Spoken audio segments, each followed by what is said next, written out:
the Director General had a contract with the BBC. At the time where the Director General offered his resignation, he offered his resignation on terms. The BBC Trust had a choice.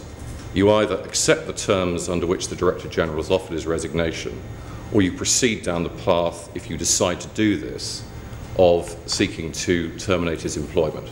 Under the terms of his contract, he had various rights at the time of termination, and those rights were payable. There were no cause, strong legal advice to the Trust, there were no reasons under the terms of that contract whereby we could fire the Director General without paying him compensation for doing that.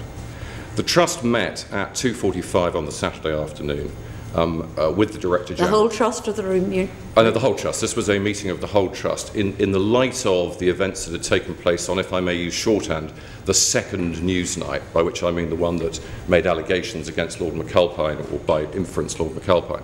I think it would be fair to say that the view of the Trust when the Director General had left the meeting was that there were serious concerns around the issue of whether the gravity of the situation had been grasped by the Director General and some of his colleagues. To characterise it, I would say that the Director General had suggested to us that the danger for the BBC over that weekend was overreacting, to which my response was it seemed to me the danger of the BBC over that weekend was underreacting.